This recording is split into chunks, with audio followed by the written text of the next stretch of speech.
நண்பர்களுக்கும் கலையுலக நண்பர்களுக்கும் என்னுடைய வணக்கத்தை தெரிவிச்சுக்கிறேன். இன்னைக்கு தான் எனக்கு ஒரு சஸ்பென்ஸ் உடஞ்சிரு. சிங்கம் இன்னும் சிங்கிளா தான் இருக்குதா? யோகி பாபி சொன்னதுக்கு அப்புறம் தான் தெரிஞ்சது. சரி, நல்ல விஷயம்தான். இப்போ இந்த படம் பெரிய வெற்றி அடைஞ்சுன்னா என்ன ஒரு ஆபத்து இருக்கு தெரியுங்களா? இந்த படம் பெரிய சக்சஸ் ஆச்சுன்னா எந்த படத்தினுடைய இசை வெளியீட்டு விழா நடந்தாலும் கரண்ட் ஆஃப் பண்ண சொல்லுவாங்க. சார் அது லைட் போனால் தான் சார் படம் சக்ஸஸ் ஆகும் அப்படிங்கிற மாதிரி அப்படி ஒரு சென்டிமெண்ட்டு வந்து சேர்ந்துடும். இந்த படத்தை பற்றி பேசினா எல்லாத்த பற்றி பேசணும்னா இந்த டேபிளை திருப்பி போட்டு இங்கே பார்த்து தான் பேசணும், அங்கே பார்த்து தான் பேசணும். அவ்வளோ ஆர்டிஸ்ட் இருக்கிறாங்க.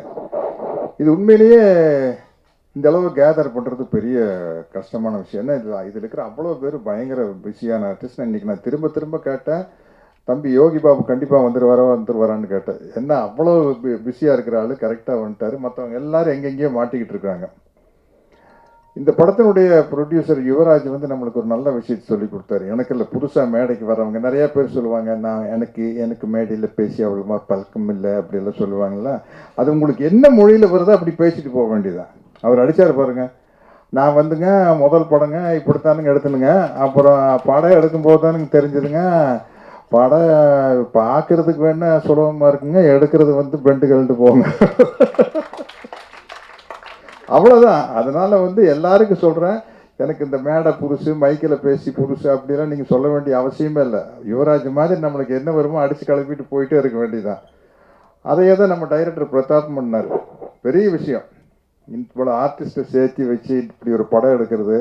எனக்கு என்ன ஒரு ஒரு ஒரு பேட்டர்ன் படம் வரையில் நம்மளுக்கு சில படங்கள் வெற்றி அடையில நம்மளுக்கு ஒரு சந்தோஷம் கிடைக்கும் இல்லையா? அது மாதிரி இப்போ இந்த மதகஜராஜாவும் குடும்பஸ்தனும் ஓடுறது வந்து ஒரு சரி, இப்போ ஜனங்களுக்கு ஒரே ரத்தம் கொலை அதே பார்த்து பார்த்து இந்த மாதிரி ஒரு குடும்ப படத்தை ஜாலியாக காமெடியாக பார்க்குறது ரொம்ப ரசிக்கிறாங்க அப்படிங்கிறது இந்த ரெண்டு படத்தின் மூலமாக நம்மளுக்கு நிரூபணமாக இருக்குது. அது ரொம்ப மகிழ்ச்சியான விஷயம். அதனால் நானும் ஜெய்யும் ஒரு பெரிய வெற்றிக்காக காத்துக்கிட்டு இருக்கிறோம். 6 வருஷம் தானே ஆச்சு பார்ட்டி படம் எடுத்து. மதகஜராஜா 12 வருஷம் கழித்து கோல் போட்டுருச்சு. நாங்கள் ஃபிஜியில் அவர் வெங்கட் பிரபு டைரக்ஷனில் பார்ட்டின்னு ஒரு படம் நடித்தோம்.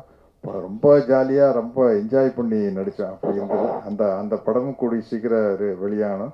இன்னைக்கு ஜெய்கிட்ட பேசிட்டீங்கள்ட்ட கேட்டேன், ஜெய் ராஜா ராணி வந்து ஒரு 4-5 வருஷம் ஆயிருக்குமா அப்படின்னு. சார் 12 வருஷம் ஆச்சு சார் அப்படின்னு. ஐயோ 12 வருஷம் ஆகி போச்சா அப்படிங்கிறது அப்போ வரையில் தான் நம்மளுக்கு தெரியுது. அதே மாதிரி நம்ம நல்ல பட்டம் கொடுத்தீங்க, இசை வள்ளல்.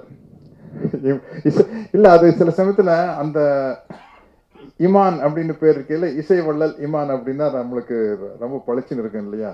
அது மாதிரி இந்த படத்தில் நிறையா அழகான ஹீரோயின்ஸ் நடிச்சுக்கிறாங்க. நானும் கூட இந்த படத்துக்கு ஷூட்டிங் போயிட்டு ஒரு கெத்தாக போனேன்.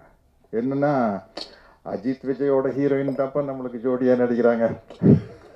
நம்ம இன்னும் யூத்து தான். யாருப்பா அவங்களுக்கு ஜோடியாக நடிக்கிறீங்கன்னா, கீர்த்தனாங்க விஜய் கூட அஜித் கூட எல்லாம் ஜோடியாக நடிச்சவங்க இப்போ எனக்கு ஜோடியாக நடிக்கிறாங்க அப்படின்னு. பட் அது அவங்களுக்கு சந்தோஷமாக இருந்ததுன்னு தெரியல. அதையும் யோசிச்சுக்கணும் இல்லையா? மட்டும் சந்தோஷமாக இருந்தது அப்படின்னு சொல்கிறாங்க. ரொம்ப மகிழ்ச்சி.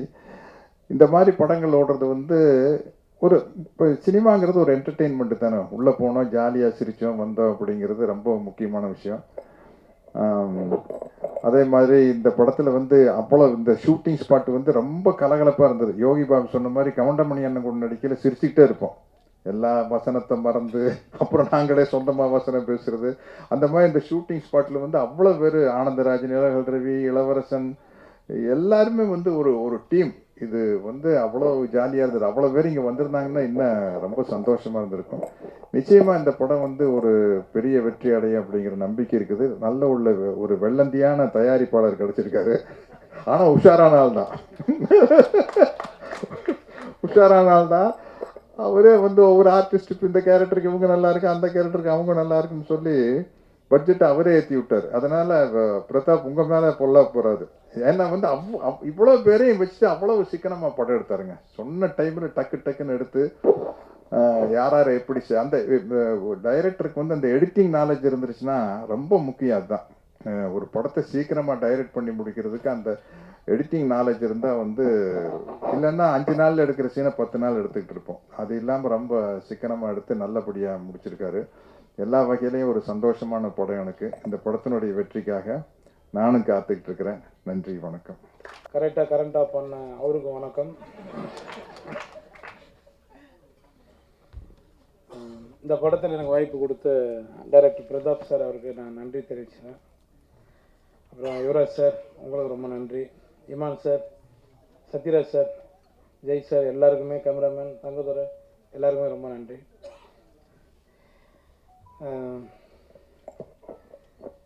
பிரதாப் நான் கொஞ்சம் உரிமையோடு பேசுவேன், ஏன்னா அவன் ஃப்ரெண்டு தான். இருக்கு மேடம், ஒரு 17 வருஷத்துக்கு மேலே இருக்குமா, 18 வருஷத்துக்கு முன்னாடி 2 பேரும் வந்து ஒரு படத்தில் அட்மாஸ்பியர் பண்ணணுங்க. நாங்கள் 2 பேரும் அதனால இருக்குது சொல்கிறது இல்லை, ஓப்பனாக சொல்லிட்டு போயிடலண்ணா. 2 பேரும் வந்து காட்டுவாசிட்டு காஸ்டியூம் போட்டு 2 பேரும் நடித்தோம். 2 பேரும் ஒரே ரூம் தான். அப்படின்னா பாருங்கள் எப்படி இருக்கணும். அப்போயே பேசுவோம் நாங்கள் 2 பேரும், மச்சான் எப்படியாவது எல்லாம் பண்ணி மேலே வந்துடணும்டா அப்படின்னு. ஃபர்ஸ்ட் ஃப்ளோர் போட்டிருக்காங்க, மேலே ஒன்றா போயிடலாம்டா, ரூம் போட்டிருக்காங்க, போயிடலாம் அப்படின்னு. அப்பயும் அவனுக்கு நக்கல் ஜாஸ்தி, காமெடி எவ்வளோ பண்ணுவான். இன்றைக்கி வந்து அவன் வந்து டைரக்டர் ஆகிட்டார். நான் ஏதோ தெரிஞ்ச அளவுக்கு நீங்கள் சொல்கிற மாதிரி ஒரு காமெடி நடிகர் ஆகிட்டேன். உண்மையிலே லைஃப்பில் என்னென்னா ஏம் தாங்க நம்மளை ஜெயிக்க வைக்கும்.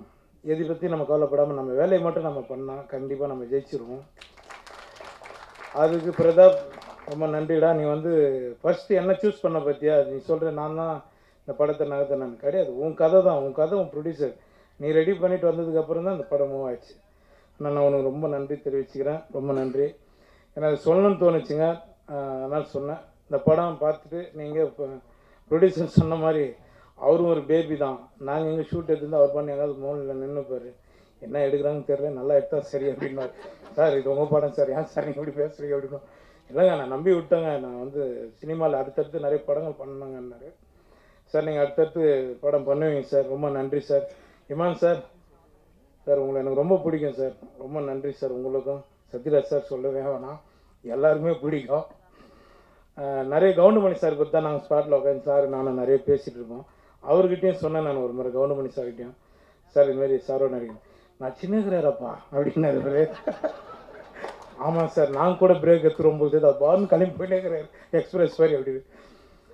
அதனால் எல்லாருக்கும் நான் நன்றி தெரிவிச்சுக்கிறேன். இந்த படம் வெற்றி அடைய நீங்கள் தான் பக்கத்துலேயே இருக்கணும். ரொம்ப நன்றி. ஜெய் சார், கேட்டேன் நான் அவர்கிட்ட, எப்படிங்க இப்படி எங்கே இருக்கீங்க அப்படின்னு. சிங்கிளாக இருக்கிறதுனால தான் நான் எங்கே இருக்கிறேன்னாரு. சிங்கிளாகவே வந்துடாதீங்க, லாஸ்ட்டில் அங்கிள் ஆகிடுவோம், நம்ம ஏதாவது ஒன்று பண்ணுங்க. பார்த்தியா இந்த மைக்கிட்ட வந்து தங்கதுரை மாதிரி நானும் பேச ஆரம்பித்தேன். ரொம்ப நன்றி, ரொம்ப நன்றி தங்கதுரை. நானும் ஒன்று மாதிரி தான் பேசிட்டு இருந்தேன். என்னை எல்லா டேரக்டரும் சேர்ந்து சட்டில் ஆக்டராக மாற்றிட்டாங்க, மாடர்ன் ஆக்டர்லேருந்து எல்லாருமே. ரொம்ப நன்றிங்க, ரொம்ப சந்தோஷம் எல்லாருக்கும். தமிழ்நாட்டு மக்கள், தமிழ் மக்கள் எல்லாருக்குமே வணக்கம். ரொம்ப முக்கியமான விஷயம் சொல்லணும்னா, இந்த படம் வந்து ஃபஸ்ட்டு சொல்லும் போது நான் கேட்டேன், சத்யராஜ் சார் படம் பண்ணுறேன்னு சொல்லிட்டாரா அப்படின்னு கேட்கும்போது சார் வந்து ஆமாம் அப்படின்னாங்க. ஸோ நானுமே கதை ரொம்ப பிடிச்சிருந்து, டைரக்டரும் ரொம்ப பிடிச்சிருந்து இந்த படம் ஓகே சொன்னதுக்கு மெயின் ரீசன் வந்து ஒரு 3 பேர் தான். ஃபர்ஸ்ட் வந்து சத்யராஜ் சார், ஸோ அவர் படம் பண்ணுறாருன்னு சொன்னாங்க. அப்புறம் யோகி பாபு டார்லிங் வந்து பண்ணுறாங்கன்னு சொன்னாங்க. அப்புறம் மெயினாக மியூசிக் வந்து இமான் சார் பண்ணுறாங்க அப்படின்னு சொன்னோன்னே, இதுக்கு மேலே நான் அவங்களே ஃபில்டர் பண்ணி ரெடியாக தான் வச்சுருப்பாங்க படத்தை. ஸோ நம்ம போய் நடிச்சுட்டு வந்தால் போதும் அப்படின்ற மாதிரி தான் இருந்தது. அண்ட் ஷூட்டிங் ஸ்பாட்டில் சார் சொன்ன மாதிரி ஃபாஸ்டிங் டைம், ஸோ சாப்பிட முடியாது அந்த மாதிரி இருக்கும். பட் எனக்கு வந்து அது ஒரு பிரச்சனையாகவே தெரியல. ஏன்னா சாப்பிடாம பசி இல்லாமல் அது ஒரு பழக்கப்பட்ட ஒரு விஷயன்றதுனால அது கொஞ்சம் ஈஸியாக இருந்தது. பட் கூட இருக்க ஆர்டிஸ்ட் அந்த காமெடி அடித்து அது சிரித்து அதுக்கு ஒரு வயிறு வலி வரும்ல, அதை தான் நினச்சதான் பயமாக இருக்குது இப்போ ஷூட்டிங்கில். ஐயோ யார் என்ன காமெடி அடிக்க போகிறாங்கன்னு தெரியலையே இன்னைக்கு அப்படின்ட்டு. ஒரு ஆஃப்டர்நூன் மேலே ரொம்ப கஷ்டம் அவங்க கூட பேசுகிறது. அது சிரிச்சா எனக்கு தெரியும் அதுக்கப்புறம் பசிக்கும் அப்படின்ட்டு அந்த சிரிப்பை கண்ட்ரோல் பண்ணோம். இதுவே போராட்டமாக இருந்தது.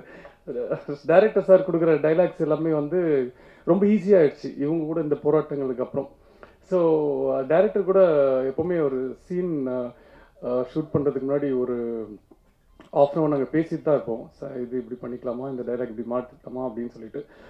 அதுக்கு ரொம்ப ரொம்ப கம்ஃபர்டபுளாக ஓகே உங்களுக்கு என்ன பிடிக்குதோ ஓகே உங்கள் ஸ்டைலே பேசுங்க அப்படின்னு சொல்லிட்டு திரும்ப 2ஆவது டேக்கில் சொல்கிறார், இது மாற்றிக்கலாமா, கடைசியில் பார்த்தா அவர் என்ன சொல்லியிருக்காரோ அதுதான் இருக்கும் தேர்ட் டேக்லாம். ஸோ அவ்வளோ அழகாக வந்து அது நம்ம வழியில் விட்டு அதுக்கப்புறம் அவருக்கு என்ன வேலை வேணுமோன்றது வாங்குவார். அதே மாதிரி தான் கேமராமேன் சாரும், சார் என்னோடய ஸ்கின்னுக்கு வந்து இந்த மாதிரி சொல்கிற தப்பு தான் நான்லாம், பட் இருந்தாலும் இந்த கலர் லைட் தான் சார் நல்லா இருக்குன்னு. ஓகே ஒரு 15 மினிட்ஸ் வெயிட் பண்ணுங்க அப்படின்னு சொல்லிட்டு உடனே லைட்லாம் கொஞ்சம் எனக்காக ஒர்க் பண்ணி மாற்றி இந்த லைட்லேயே போகலாம் அப்படின்னு சொல்லி நான் அது ஃபஸ்ட் டைம் நான் பார்க்குறேன் சார். ரொம்ப ரொம்ப தேங்க்யூ சார், தேங்க்யூ சார். அது நீங்கள் கேட்டோன்னே புரிஞ்சுக்கிட்டு அது உடனே எனக்கு அந்த ஹெல்ப் பண்ணதுக்கு ரொம்ப ரொம்ப நன்றி. அண்டு அது மாதிரி தான் படத்தில் எவ்ரிடே சும்மாவே சொல்ல ஒரு 40-45 டேஸ் இந்த படத்தில் நான் ஷூட்டிங் பண்ணேன்னா எவ்ரிடே நான் போகும்போது ஒரு ஆர்டிஸ்ட்டை பார்ப்பேன். ஒரு நாள் போனால் நிர்மலவி சார் இருக்கார், ஒரு நாள் போனால் என்ன படத்துக்கு வந்திருக்குன்னே தெரியாது, டெய்லி ஒரு ஆர்டிஸ்ட் இருப்பாங்க. ஸோ அவ்வளோ ஆர்டிஸ்ட் இந்த படத்தில் இருக்காங்க. எல்லாருமே சும்மா ஒரு க்ரௌடு ஒரு கும்பல் அப்படின்றதுக்காக எல்லாமே அவங்க பண்ணிருக்க ரோல் எல்லாமே அந்த ஆர்டிஸ்ட் பண்ணால் தான் அது அவ்வளோ பர்ஃபெக்டாக இருக்கும் அப்படின்றதுக்காக தெரிஞ்சு தான் ப்ரொடியூசருமே அந்த ஆர்டிஸ்ட்டை சொல்லி டைரக்டுமே அந்த ஆர்டிஸ்ட்டை வச்சு பண்ணியிருக்காங்க. ஸோ இந்த படத்தை பற்றி நாங்கள் சொல்கிறத விட நீங்கள் பார்த்துட்டு நீங்கள் சொல்லுங்கள். பட் பர்சனலாக கேட்டால் எனக்கு படம் வந்து இந்த மாதிரி படம் இப்போது இருக்கணும். ஏன்னா எல்லாமே கொஞ்சம் பிளட் அந்த மாதிரிலாம் இருக்குது. ஸோ நடுவில் இப்படியும் ஒரு படம் ஃபேமிலியாக ஒரு ஜாலியாக ஒரு சிரிச்சுட்டு தேட்டர் விட்டு வரும்போது எதுவுமே பாரமே இல்லாமல் முடிஞ்சால் இருக்கிற பாரம் கொஞ்சம் இறக்கி வச்சுட்டு வர மாதிரி இருக்கிற படங்கள் பண்ண ரொம்ப ஆசை. ஸோ அந்த மாதிரி தான் இந்த படம் அமைஞ்சுது. ஸோ இந்த படம் வந்து என்னன்னா யாருக்குமே இது ஒரு பெரிய ஹிட் ஆகுது, பட் யாருக்குமே எந்த ஒரு தப்பான பழக்கத்தை இந்த படம் சொல்லி கொடுக்காது. ஸோ ரொம்ப ஒரு முக்கியமான ஒரு படமாக தான் இருக்கும் தமிழில். ஸோ அதனால் எல்லாருமே படம் பார்த்துட்டு எப்படி இருக்குன்னு சொல்லுங்கள். Thank you so much. ராக்கெட் லான்ச்சிலிருந்து ஆடியோ லான்ச் வரைக்கும் மக்கள்கிட்ட வெற்றிகரமாக கொண்டு சேர்க்குற அன்பான பத்திரிகையாளர்கள் அனைவருக்கும் என்னுடைய அன்பான வணக்கங்கள். தேங்க்யூ. பேபி அண்ட் பேபி ரொம்ப ஒரு ஜாலியான ஒரு ஃபேமிலி மூவி, சூப்பராக வந்திருக்கு படம். ரொம்ப ஹாப்பியாக இருக்குது இந்த படத்தில் நானும் நடிச்சிருக்கிறதுல. கண்ணுக்கு மையழகு, இந்த படத்துக்கு அண்ணன் ஜெய்யழகு. புதுசாக வாங்கின ஸ்மார்ட் போர்ட் மாதிரி எப்பயுமே ஸ்மார்ட்டாகவே இருப்பார். ரொம்ப ஒரு சூப்பரான ஒரு ஜாலியாக இருந்த அவர் கூட நடித்ததில். எங்கேயும் இப்போ இந்த படத்தில் நடித்தேன் அவர் கூட. அதுக்கப்புறம் இந்த படத்தில் அவர் கூட சேர்ந்து நடிக்கிறது எனக்கு ரொம்ப சந்தோஷமாக ஹாப்பியாக இருந்தது. ரொம்ப மகிழ்ச்சி. அடுத்து நம்ம யோகி பாபு அண்ணன், அவர் வந்து பார்த்தீங்கன்னா தெலுங்கில் மகேஷ் பாபுனா தமிழில் யோகி பாபு. அவர் மாசா ஆக்ஷனை மாசா பண்ணுவார், இவர் ரியாக்ஷனை தமாஷா பண்ணுவார். அந்த மாதிரி பர்ஃபார்மரு. அது இல்லாமல் அண்ணன் மகா நடிகன் சத்யராஜ் சார், அவரோட ஃபேவரட். நான் ரொம்ப அவரோட ஒரு பர்ஃபார்மன்ஸும் பார்த்து அப்படியே விழப்பாக இருக்கும். நாங்கள் டிஸ்கஸ் பண்ணி போய் எப்படி அவர் பண்ணார், ஒரே 3 கேரக்டர் பண்ணுவார் வித்தியாசமாக. அந்த மாதிரி வெறித்தனமாக பண்ணுவார். ஒரு சூப்பர் மார்க்கெட்டில் எப்படி எல்லா சரக்கும் கிடைக்குமோ அது மாதிரி அவர்கிட்ட எல்லா பொருளும் அப்படி எப்படி சொல்கிறேன்னா எல்லா கேரக்டரும், ஒரு ஹீரோனா ஹீரோ, வில்லன்னா வில்லன், ஒரு அப்பா கேரக்டர், ஒரு அண்ணன் கேரக்டர், ஒரு மாமனார் கேரக்டர், ஒரு அப்பாவுக்கு குழந்தையாகவும் நடிப்பார், சில சமயத்தில் குழந்தையாகவே நடிப்பார். அந்த மாதிரி ஒரு பெரிய ஆக்டர் அவர் கூட நடிச்சதுலாம் ரொம்ப எனக்கு ரொம்ப ஹாப்பியான விஷயம், ரொம்ப மகிழ்ச்சியானது. அப்புறம் இமான் சார் மியூசிக்கு சூப்பராக இருக்கும். இப்போ சில பேர்லாம் பாட்டு கேட்டால் கேட்டுக்கிட்டே இருப்போம், ஆனால் சாரோட பாட்டு போட்டால் நம்ம கேட்டுக்கிட்டே இருப்போம். அந்தளவுக்கு வேறு லெவலில் கலக்குவார். இப்போ மழை வந்தால் தான் அந்த மண் வாசனை வரும். சாரோட மியூசிக் வந்தாலே அதில் மண் வாசனை கிடைக்கும் நமக்கு. அந்தளவுக்கு ஒரு மண் வாசனையோட மியூசிக்கை கலக்கியிருக்காரு இந்த படத்தில். டைரக்டர் பிரதாப் சார், அடடா உண்மையிலே எல்லாருமே ஒரு குழந்தை மாதிரியே வேலை வாங்கினார் அந்த படத்துக்கு ஏற்ற மாதிரியே. ஆக்சுவலி பிரதாப் சார் வந்து இந்த டைட்டில் பேபி அண்ட் பேபின்னு எதுவும் சேர்த்துடல, கதைக்காக வச்சாரா இல்லை கதாநாயகிக்காக வச்சாரா தெரியல. ஏன்னா கதாநாயகியே கொஞ்சம் குழந்தை மாதிரி தான் இருப்பாங்க, பிரக்யா. ஸோ அது இல்லாமல் தாய் சன்சிகா, நிறைய ஆர்டிஸ்ட், மேடம் கீர்த்தனா மேடம்லேருந்து எக்கச்சக்கமான நடிகர்கள், எனக்கு எல்லாமே ஃபேவரட்டான ஆர்டிஸ்ட். சிங்கம்புலி அண்ணன், இளவரசன் அண்ணன், அப்புறம் நம்ம மொட்டை ராஜேந்திரன் சார், அதான் நான் சொல்கிறது பாருங்க, ஸ்ரீமன் சார், ராமர், நிறைய ஆக்டர் இருக்காங்க ஃபேவரட் ஆக்டர்ஸு. இதில் மொட்டராஜன் சார் கூட தான் எனக்கு காம்பினேஷனு. எப்படி புதுசாக வாங்கின செல்லுக்கு லேமினேஷன் பண்ணுறோமோ அது மாதிரி அவரோட காம்பினேஷன் எனக்கும் ரொம்ப செட் ஆகிருக்கு. டிடி ரிட்டர்ன்ஸ், பாரிஸ் ஜெயராஜ்லாம் அவரோட காம்பினேஷன் நல்லாவே போயிருக்கும். ஸோ இந்த படத்துலையும் அப்படியே கார்டியன் நல்லா தொடர்ந்து இந்த படத்துலையும் எனக்கும் மொட்டராஜன் காம்பினேஷன் ரொம்ப ஜாலியாக வந்திருக்கு, ஒரு ஜாலியாக. அப்புறம் எழுது எல்லாத்தையும் பேசுனேன், வேறு ஏதாவது சொல்லணும். எல்லாமே படத்தில் வந்து கேமராமேன் சார் சரி, டான்ஸ் மாஸ்டர் சார், எல்லாருமே ஒவ்வொருத்தருமே அவங்களோட உழைப்பை வந்து ரொம்ப அருமையாக கொடுத்துருக்காங்க. எடிட்டர் வந்து எல்லாருமே. ப்ரொடியூசர் சார் வந்து நான் சீரியஸாக பேசுகிறேன் பார்த்தா அவரே வந்து அடியனாச்சு காமெடி கலக்கிட்டு இருக்காரு. அடுத்தது அவர் ஒரு காமெடி படம் டைரக்ஷன் பண்ணலாம் அவங்களுக்கு, அந்த மாதிரி சூப்பராக பண்ணியிருக்காரு யுவராஜ் சார். ஃபேப்ரிகோஸ் மேம், சாய் சன்சிகா, நிறைய ஆர்டிஸ்ட் இருக்காங்க. ஸோ ஒரு ஜாலியான ஒரு குடும்பத்தோடு வந்து பார்க்குற படம், ஒரு பேபியோடு வந்து ஹாப்பியாக பார்க்குற படம். ஸோ உங்கள் பேபியெல்லாம் கூப்பிட்டு வந்துடுங்க. குழந்தைய சொல்கிறேன் நான், ஸோ எல்லாரும் வந்து ஜாலியாக சந்தோஷமாக படத்தை பார்த்து என்ஜாய் பண்ணுங்கள். Thank you so much. தேங்க்யூ.